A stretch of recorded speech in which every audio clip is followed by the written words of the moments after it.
पाकिस्तान के top doctors के साथ अपॉइंटमेंट बुक करें, वो भी पेशेंट फीडबैक देखते हुए।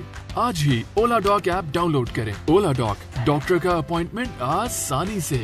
अस्सलाम वालेकुम, मेरा नाम डॉक्टर आमना जान है और मैं American board certified aesthetic physician और लेज़र स्पेशलिस्ट हूँ।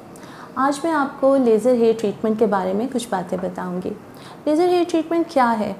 लेज़र हेयर ट्रीटमेंट में हम जिस्म से नापसंदीदा बालों को कम करते हुए ख़त्म कर देते हैं। लेज़र हेयर ट्रीटमेंट किस तरह काम करता है?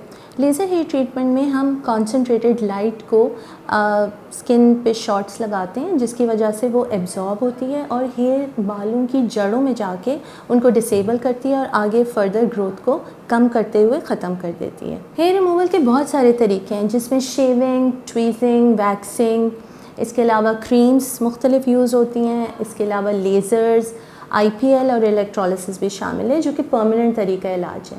इसके अलावा बालों की ग्रोथ कुछ चीज़ों पे डिपेंड करती है। कुछ फैक्टर्स होते हैं जिनकी वजह से बाल ज़्यादा या कम होते हैं। सबसे पहले मेल्स और फीमेल्स, औरतों और आदमियों में बालों की हेयर ग्रोथ फ़र्क होती है। इसके अलावा बहुत सारे हार्मोनल चेंजेस होते हैं, जैसे कि ख़वातीन में प्रेगनेंसी हो गई, मेनोपॉज हो गया, उससे भी बालों की हेयर ग्रोथ पे फ़र्क पड़ता है। इसके अलावा बहुत सारे डिसऑर्डर्स होते हैं, बीमारियां होती हैं, जैसे थायराइड डिसऑर्डर्स हो गए, कुशिंग हो गए और PCOS हो गए, जिसकी वजह से हेयर ग्रोथ में बहुत फ़र्क पड़ता है। बहुत सारी मेडिकेशंस होती हैं जिसकी वजह से बाल कम और ज़्यादा होते हैं, जैसे कि बर्थ कंट्रोल पिल्स हो गई, हार्मोन रिप्लेसमेंट थेरेपीज़ हो गई। इनमें भी बालों की ग्रोथ में फ़र्क पड़ता है। इसके अलावा हमारा लाइफस्टाइल कैसा है, हमारी ज़िंदगी में कितनी स्ट्रेस है, हम कितनी स्मोक करते हैं, ड्रग यूज़ कितना करते हैं, इसके अलावा अल्कोहल्स वगैरह हो गया, इससे भी हमारी हेयर ग्रोथ पे फ़र्क पड़ता है। डाइट, न्यूट्रिशन एक बहुत इंपॉर्टेंट रोल प्ले करती है। इसके अलावा एक्सरसाइज हम कितनी करते हैं, हमारी ईटिंग हैबिट्स कैसी हैं। इसके अलावा सबसे इम्पॉर्टेंट हेरिडिटरी, आपकी जीन्स पे आप क्या कैरी करते हैं, वो भी हमारी हेयर ग्रोथ पे बहुत फ़र्क पड़ता है। मेरे पेशेंट्स एक बहुत सवाल ये करते हैं कि डायोड में और IPL में, एलेक्जेंड्राइट में, इन सब में क्या डिफरेंस है। ये सब जो हैं मुख्तलिफ़ टेक्नोलॉजीज़ हैं, लाइट की वेवलेंथ्स होती हैं, डिफरेंट वेवलेंथ्स पे बेस करके, डिफरेंट टेक्नोलॉजीज़ की पे बेस करके डिफरेंट मशीनें हैं जो कि एक ही काम कर रही होती हैं, यानी हेयर रिडक्शन कर रही होती हैं। ठीक है जी। इसके अलावा लेज़र हेयर रिडक्शन में होता क्या है, क्या हो रहा है? होता ये है कि लेज़र हेयर रिडक्शन में हम जब लेज़र के शॉट्स लगाते हैं तो हम एक्चुअली हेयर फॉलिकल को टारगेट कर रहे होते हैं, बालों की जड़ों को टारगेट कर रहे होते हैं।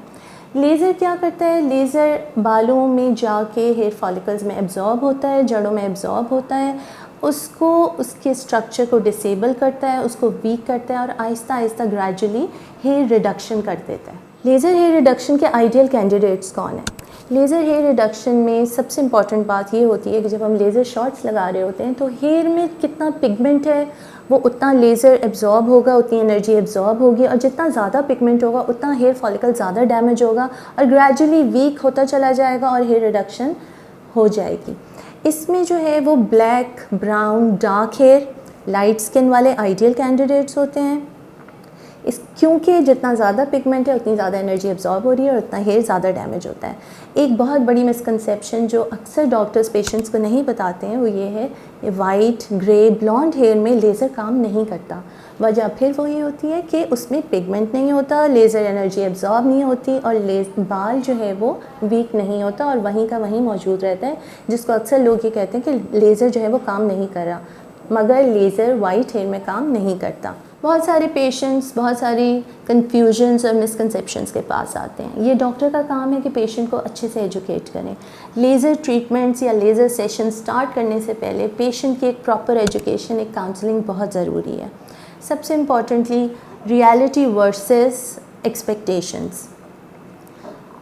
रियलिटी में पेशेंट अगर नॉर्मल है और उसे कोई अंडरलाइंग डिजीज़ नहीं है, डिसऑर्डर्स नहीं है, हार्मोनल इम्बैलेंसेस नहीं है, वो किसी मेडिकेशंस पे नहीं है, तो उनके बेशक रिजल्ट्स लेज़र के साथ बहुत अच्छे आएंगे। और अगर एक दूसरा पेशेंट जिसको अंदर हार्मोनल प्रॉब्लम्स भी चल रही हैं, डिसऑर्डर्स हैं, ड्रग्स पे हैं, या उनका लाइफस्टाइल ऐसा है, या वो हेरिडिटरी में ही हेयर ग्रोथ को ऐसा लेके चल रहे हैं, तो उनके रिज़ल्ट डिफरेंट होंगे। इसलिए patient to patient results vary करते हैं। रिज़ल्ट्स को कंपेयर करना बहुत गलत होता है, नहीं करना चाहिए। इसके अलावा मोस्ट इम्पॉर्टेंट बात, लेज़र के सेशंस होते हैं जो कि डॉक्टर्स पेशेंट्स को नहीं बताते। हर मेडिसिन की एक डोज़ होती है, इसी तरह लेज़र्स की भी डोजेज़ होती हैं, सेशंस होते हैं जो कि बताना चाहिए। 1, 2, 3 सेशंस में रिज़ल्ट नहीं आता, मल्टीपल सेशंस रिक्वायर्ड होते हैं, तो कि बताना बहुत ज़रूरी है। Most important, laser hair reduction होता है, इसमें कभी भी 100% रिमूवल नहीं होता। ये एक बहुत बड़ा मिसकंसेप्शन है, गलत अल्फाज का इस्तेमाल है। ये बताना बहुत ज़रूरी है कि लेज़र हेयर रिडक्शन होता है, लेज़र हेयर रिमूवल नहीं होता। लेज़र हेयर रिडक्शन के हवाले से मैं कुछ इन्फॉर्मेशन देना चाहती हूँ, जिसमें प्री ट्रीटमेंट, ड्यूरिंग ट्रीटमेंट और पोस्ट ट्रीटमेंट कुछ हमें हिदायत देनी चाहिए, पेशेंट्स को बहुत क्लियरली बताना चाहिए, अक्सर डॉक्टर्स नहीं कर रहे होते हैं।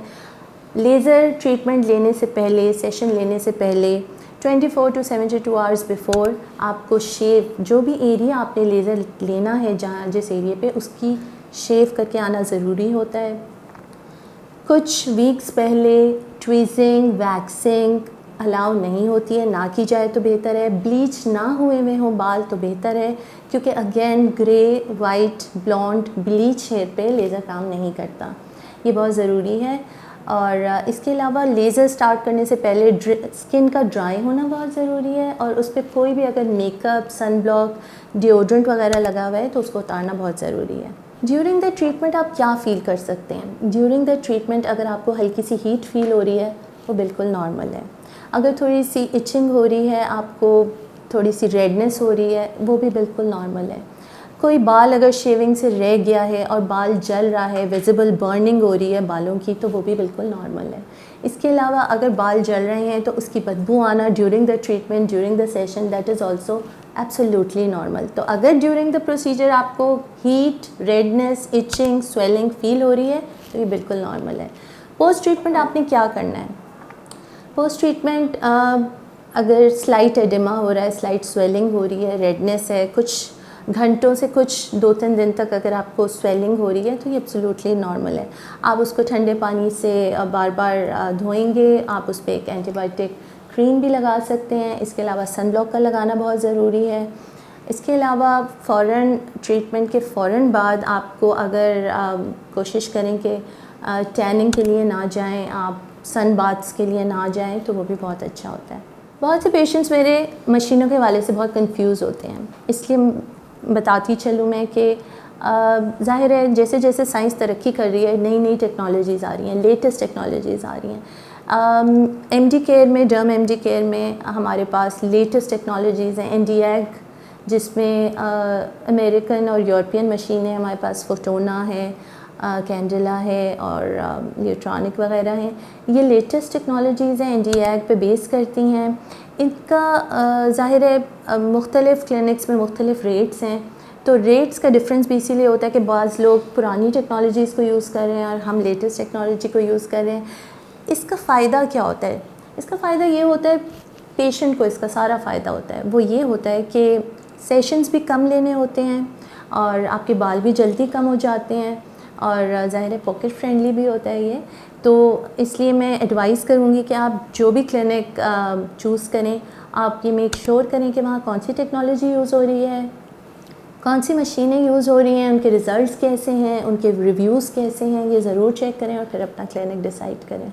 उम्मीद करती हूँ कि लेज़र हेयर रिडक्शन के बारे में आपको मेरी ये वीडियो से फ़ायदा हुआ होगा। आपके बहुत सारे मिसकंसेप्शंस क्लियर हुए होंगे, कन्फ्यूजन्स दूर हुए होंगे।